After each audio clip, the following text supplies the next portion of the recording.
Welcome back, gatekeepers, to another episode of the Mental Training Revolution. It's Coach Jack, and today we're going to talk about a mental training activity that's going to help you build mindfulness in your everyday life. And of course, mindfulness in our curriculum is the solution to the number one way that we cause our own suffering, whether it's in sports or in life in general, and that's identifying with thought. And of course, what mindfulness means is your ability to be aware in the present moment of what's going on around you externally, and of course, internally, your inner dialogue. So as people start to grow and build mindfulness, and I've said this in a few other podcasts, you're actually going to notice how your brain doesn't shut up. And once you start to have that realization, you'll be like, wow, I'm actually starting to grow my mindfulness because I can realize how constantly my brain is talking and how constantly I listen to those thoughts mindlessly. So what mindfulness means is that I can hear this inner dialogue and I have distance between my thoughts. So an example, when we're very emotional, we're listening to those thoughts blindly.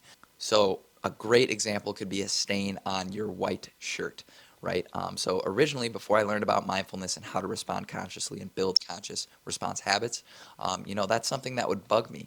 I was a little OCD and worried about this little things like that. That would bother me throughout my day. But of course, having mindfulness, you can see those thoughts and then respond to your thoughts, and you can talk to yourself. So a lot of times, if we have a stain on our shirt, we'll constantly have these reoccurring thoughts of it bothering us. But if we have the ability to be mindful, we can zoom out, see those thoughts, and then ask ourselves things with reason, right? Looking at this shirt. If I were to die today, would I care about this shirt? No. Does this shirt really matter in the grand scheme of things? No. And you would go on and on with all of these response habits, but you can't get to that place if you're not mindful in the first place. So this is one of the best activities to start building your mindfulness in everyday life. And of course, stop identifying with those thoughts that are constantly tricking you throughout your day. So what this mental training activity is called is the labeling and noting mind. So this is actually one of the first mindfulness exercises that I started to get into, and it truly was the launcher, the rocket ship in my mindfulness mental training exercises, because I would constantly catch myself with this noting mind of when I was causing myself my own suffering. And remember, all of our suffering is caused by ourselves. It's caused by us listening to our thoughts blindly. So essentially what the labeling and noting mind is, when we're mindful, we're watching for our internal dialogue, right? That's what mindfulness means. We're aware of our thoughts and what's being said inside our head. And so what the labeling and noting mind is just putting simplified labels to summarize what's going on and what your brain is thinking about. So an example, when I was getting into this mental training exercise, one of the biggest reasons I would constantly get stressed out is I was thinking about the future of the past, right? And when you start to take control of the presence in your life and you realize that all that you ever have is now, you learn to let go of everything that's not now, because that's all that's real is right now. So why am I going to worry about the future or the past when they're just present moment thoughts? And so what I'd love to do is just label things like future mind or past mind. So an example could be, I wake up in the morning and I immediately start thinking about what I'm going to do with my day. You would just softly note in your head, future mind, right? Your mind is thinking about the future. Now, this doesn't mean it's bad. It doesn't mean that planning and thinking about the past is always bad. All we're trying to do is get good at labeling our mind, because that's going to unconsciously get us into the habit of watching our brain constantly. And I know that was a tongue twister there, but it's going to get us into the habit of watching our brain constantly. And if we can get into a noting habit, getting our internal dialogue to note when we're doing something, you're going to have a profound change in your life, because you're going to stop listening mindlessly to your thoughts. Another example could be judging mind, right? So again, the more we judge others, the more we're going to judge ourselves.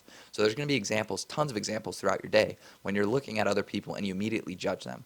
And all you have to do is say judging mind. Don't resist or hold on to certain thoughts in your brain. Just let them be. Let your brain be the way it is, right? Resisting or clinging, that's going to make things worse.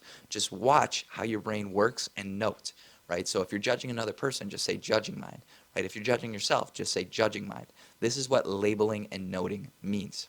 Here's the list of all the different minds I love to label when I'm doing this mental training exercise. Judging mind, past mind, future mind, clinging mind, resisting mind, happy mind, sad mind, annoyed mind, ignorant mind, ego mind, restless mind, confused mind, present mind, stressed mind, mental image mind, words mind, memory mind. And it goes on and on and on. the biggest thing to understand with this, gatekeepers, is there's no wrong way to note or label your mind. We're just trying to get you to gain that ability, of course, like the no think mental training activity, to catch yourself and just to be mindful and present of what's going on in your internal dialogue. And there's steps and levels to building mindfulness, and this is one of the basic foundations of building mindfulness, in a sense of noting the different types of minds you have. So don't get so caught up in how you label the mind. Just focus on the aspect that you can label it and you know what's going on in your brain. That's what's building that mindfulness. Okay, so other examples of different minds that we have that I haven't talked about yet, the clinging mind. So an example of a clinging mind is, say something happens throughout your day. Someone rubbed you the wrong way and you think that they don't like you, and you have these constant rambling of thoughts of this person, or reoccurring thoughts of this person not liking you. So clinging and reoccurring mind, those are similar things, but you're just catching yourself having the same thought over and over and over again. A reoccurring mind for me, an example that I used to know all the time, is how much I think about food, like what I'm going to have for dinner. I'll think about what I'm going to have for dinner like 5 times before I started doing mindfulness. And I was like, this is just wild, because I never knew how much I thought about dinner in a recurring manner until I found mindfulness. And I'm like, this is really a waste of time for me to think about dinner 5 straight times in a row. And so I got good at it. I just labeled it reoccurring mind, or clinging mind, right? I'm clinging to the same thought over and over again, and there's no reason for it. And that doesn't mean we resist or push away those thoughts. We just watch how funny the mind is, and just smile at the mind, at how inefficient it is at times with reoccurring thoughts. Resisting mind. So an example of a resisting mind, say you're having a sad mind, or you're having sad thoughts, and you label that, and you're continuing to have sad mind, sad thoughts, and you're continuing to note that. A lot of times we'll have resistance toward that. We don't like that unpositive emotion. So we'll push away this, and we'll feel resistance by how our body feels. We feel uptight. We don't feel as content or loose as we normally are. And so we can label that as a resistance mind. So we're resisting what reality is. That's what I would label as a resistance mind. Any thoughts that would surround a situation like that. Ego mind. So that's a really big one. That is a huge step up in your mental training practice, is noticing how much you put yourself before other people, how much you think about yourself more than other people. Anytime you do that, I immediately label it as ego mind. And the more you know ego mind, the less it's going to show up, which is also the beauty of the mental training activity of noting. I talked about the restless mind. So like if you're sitting in a position, right, and you continue to move out of that position, or you see mental images of you wanting to move out of that position to try and get more comfortable, and you continue to move, that's restlessness. So you can label those mental images of wanting to move again as restless mind. Present mind, so if you are being mindful, you're noting, you could also label the noting itself as present mind, right, because you're in the present moment if you know what's going on inside your internal dialogue. Mental images, so noticing what type of internal dialogue you're having, you can label that as noting mind, right? So are they images in your brain? Are they voices in your brain? Are they words you're seeing in your brain? What are you seeing in your brain? You can label those specifics with your labeling and noting activity. So those are all just different types of examples for me personally that I've gone back and labeled and noted through this activity. But the biggest thing to remember, noting it is what matters, not how you note it. Because noting means you're mindful and you're present. So that's how you know you're building this ability. And the more you note that certain mind, the less it's going to occur. And catching yourself like I did when I thought about dinner, 5 times in 1 hour, that's not a very efficient thing to do with our thoughts. Again, this is starting to get complicated, and of course the mind's the most complicated thing that we have today in this world, so explaining it is going to be complicated. So if you ever have any questions, always reach out to me, Coach Jack, or anyone in the CTG business. We're here to help you maximize your potential and, of course, become the best version of yourself. So how this mental training activity is going to work, essentially what you're going to do is, this is a daily practice, okay? You want to try and do this throughout your day, but we're going to start in the morning, of course, with our mental training activities, because if we do it in the morning, likely that momentum will build throughout our day. Get your phone out, set a timer, a minimum for 5 minutes, and all you're going to do is sit down, close your eyes, and watch your brain. You're not trying to think, you're not trying to not think, you're trying to do absolutely nothing and have fun watching how crazy your brain is. And essentially all you're trying to do with these 5 minutes is just label as many minds as you can. And again, you're not going to be able to label all of them. Even labeling 5 different minds throughout a 5-minute period is a great first step in building that mindfulness ability and to stop mindlessly identifying with thought.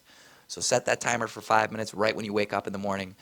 Label all the different minds that you see in your head when you sit and try to do nothing for 5 minutes. It's going to be hard, but I promise after you do it a few times, you'll see how helpful it is throughout your day, and you'll love to continue to keep doing it. And then after you're done with the 5 minutes of closing your eyes, trying to not do anything essentially but label your minds, what you're going to do is write down all the different mind labeling and, of course, write down what type of thoughts you're having. So say I sit down, I close my eyes, I try not to do anything other than label my mind, and I'm constantly thinking about how I don't want to be here and how I want to go do something else. That's an example of future mind, and I would label that and write that down in my notebook after the mental training activity has passed. So 5 minutes, closing your eyes, labeling as many minds as you can. Then you'll go and write down in your notebook the reflections of that mental training activity and meditation. So that's a little bit different than the no-think activity we did, where you label, you write down after you're done doing the no-think activity. That's not how it works. This is 5 minutes continuous now, and you're going back and reflecting on the different minds that you labeled. Again, so excited with this mental training activity, Gatekeepers, to build mindfulness in your life. It's truly changed mine, and I truly believe it's going to change yours and change the well-being of yourself and, of course, your motivation to want to help other people. It's an upward spiral, right? We want happiness for ourselves, and to do that, we help other people. And when we help other people, we're happier ourselves and continuing that well-being of everyone around you. This was the noting or labeling mind mental training activity to build mindfulness and stop identifying with thought. I'm Coach Jack. We out, Gatekeepers. Peace.